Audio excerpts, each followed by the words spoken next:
Banyak orang pengen berkembang di dunia digital, tapi bingung harus mulai dari mana. Halo teman-teman, aku Feby. Selamat datang di Ruang Digital Feby. Kalau kamu pengen belajar digital marketing, konten, dan berkembang di dunia digital, tapi masih bingung mulai dari mana, kamu ada di tempat yang tepat. Aku Feby, dan di video ini kita akan bahas tentang kumpulan materi digital marketing, pelajari cara memahami media digital, prinsip jualan di berbagai kanal, dan contoh penerapan strategi konten untuk produk kuliner lokal seperti pecel lele. Jadi pastikan kamu nonton sampai akhir ya. Baik, di sini ada 3 bagian yang akan saya paparkan. Yang pertama, kita satu-satu dulu ya. Di sini ada mindset digital marketing, kemudian prinsip-prinsip media digital, dan main semua media untuk pecel lele. Contohnya nanti kita ambil ya.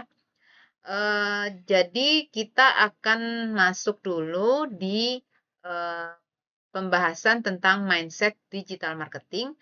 Setiap media punya keunggulan, kelemahan, dan solusi. Jangan hanya ikut ramai, pahami fungsi setiap kanal. Oke, jadi pastikan kamu nonton sampai akhir ya.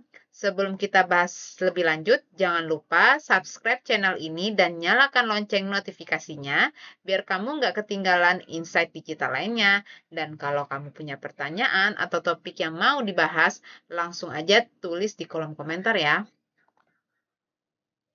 Oke, jualan dimanapun kamu wajib punya ini. Jualan di mana? Jawabannya bukan hanya platform, tapi aset yang Anda bangun. Banyak yang sibuk memilih tempat jualan seperti Google, Facebook, Instagram, TikTok, YouTube, Marketplace, Ads, atau canvassing. Padahal yang paling penting adalah semua aktivitas jualan harus diarahkan untuk membangun rumah sendiri dan data pelanggan. Website itu adalah identitas, data adalah pasar. Platform boleh berubah, algoritma boleh berubah, tetapi ada pelanggan dan rumah digital sendiri harus tetap Anda miliki. Oke, kita masuk ke media jualan online dan cara mainnya. Setiap media punya keunggulan, kelemahan, dan solusi. Jangan hanya ikut ramai, pahami fungsi setiap kanalnya. Baik, di sini kita akan bahas dari Google dulu ya, teman-teman. Google itu cocok untuk produk jasa yang sudah dicari orang. Pasarnya sudah terbentuk dan pencarian biasanya relevan. Dari segi keunggulan, pasar sudah terbentuk, hot market, kepercayaan tinggi dan cocok untuk optimasi jangka panjang. Nah, kalau ada keunggulan pasti ada kelemahan biasanya. Jadi harus balance. Kelemahannya, market size terbatas, sesuai jumlah pencarian dan pembeli, memiliki banyak pilihan. Jadi, bagaimana nih solusinya? Solusinya, kalau untuk platform Google ini, dominasi keyword dan dominasi website. Nah, itu yang harus kita kuasai. Sementara ada lagi Facebook nih, teman-teman. Pastinya teman-teman udah nggak asing lagi ya. Facebook itu kuat untuk membangun hubungan, personal branding, dan interaksi langsung dengan calon customer. Dia punya keunggulan, bisa jualan kepada teman, membangun personal branding, dan memilih target market untuk dijadikan relasi. Namun ada kelemahan juga, harus membangun pasar, update rutin, interaksi rutin, dan tetap numpang di platform orang lain. Bagaimana solusinya? Ya, kalau teman-teman main di platform Facebook ini harus update rutin, interaksinya juga rutin, dan arahkan orang ke link bio atau website Anda. Kalau untuk kanal Instagram, di sini kuat untuk jualan visual karena foto dan video lebih cepat menggoda calon pembeli. Betul. Keunggulannya ya jualan kepada followers, personal branding, interaksi langsung, dan konten visual yang menarik. Ada kelemahannya juga, karena pasar di sini tidak stabil, harus update rutin, interaksi terus-menerus, dan strategi harus sering diperbarui. Jadi gimana solusinya? Tetap update rutin, interaksi rutin, dan optimalkan link bio. Nah, teman-teman juga tidak asing juga dengan 3 kanal ini ya. Ada Marketplace, TikTok, dan YouTube. Ini terusan yang dari 3 tadi. Bagaimana dengan Marketplace? Marketplace juga punya traffic besar karena banyak diiklankan di berbagai media internet. Untuk unggulannya, sumber trafik datang dari banyak penjuru dan pembeli sudah terbiasa melakukan transaksi di sini. Namun kelemahannya, algoritmanya bisa berubah, persaingan juga ketat, dan pemilik marketplace bisa ikut jualan, dan kita tetap numpang di sini. Itu garis bawahnya ya. Jadi solusinya gimana? Update-lah rutin, interaksi rutin, dan ikuti semua cara main marketplace. Sedangkan untuk platform TikTok, di sini cocok untuk jualan di tempat hiburan.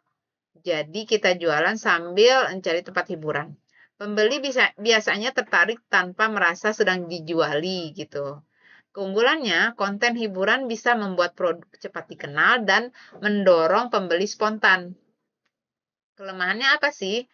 Ya, tetap harus update rutin, algoritma berubah, format konten terbatas, dan pembayaran tidak secara selalu langsung.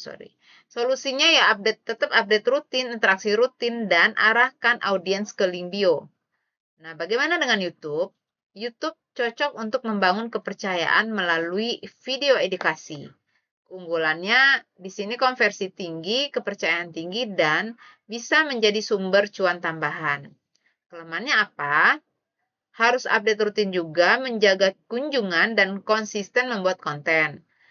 Jadi solusinya apa? Tetap update rutin, interaksi rutin, dan arahkan penonton ke link bio. Jadi semua ini intinya konsisten. Ada lagi di medianya canvassing, teman-teman. Canvassing bisa menargetkan calon customer secara langsung dari berbagai media. Untuk keunggulannya, bisa menjadi target market secara langsung dan menawarkan produk lebih personal. Kelemahannya, cara data manual, kirim penawaran manual, dan berisiko dianggap spam jika tidak tepat sasaran. Solusinya apa? Gunakanlah lead magnet, pelajari data, dan arahkan ke link bio atau website. Untuk Ads ini bisa memperbesar peluang market dan mempercepat pertumbuhan omset. Keunggulannya, jika sudah winning, iklan bisa membantu menentukan proyeksi omset. Ada kelemahannya, di sini resikonya tinggi karena memakai budget harian dan butuh split test. Ya teman-teman, jadi di sini ada budgetnya ya, baik itu harian gitu ya, minimal harian. Solusinya gimana? Sebelumnya harus riset market dulu secara mendalam, kemudian lead magnet, dan link bio atau landing page yang kuat. Sementara untuk platform data adalah aset tertinggi dalam jualan karena memungkinkan komunikasi langsung dengan pasar. Keunggulannya apa? Komunikasinya langsung, kemudian promosi, pelayanan pelanggan, notifikasi, dan konversi tinggi. Kelemahannya mendapatkan data butuh effort dan data tidak boleh dikecewakan. Solusinya, produk pasti berkualitas. Enggak pasti sih, biasanya berkualitas ya. Ada lead magnet, komunikasi intens, dan website sebagai pusat identitas. Follower dan traffic bukanlah sepenuhnya data. Pelanggan yang telah berbelanja, anggota grup WhatsApp, orang yang pernah berkomunikasi, kontak telepon, database prospek dari lead magnet, followers dan traffic website memang penting, tapi keduanya belum tentu menjadi data yang bisa dihubungi secara langsung.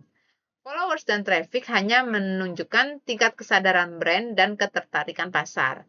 Data yang lebih kuat adalah orang yang sudah pernah belanja, pernah komunikasi, masuk grup WhatsApp, atau memberikan kontak yang bisa dihubungi kembali.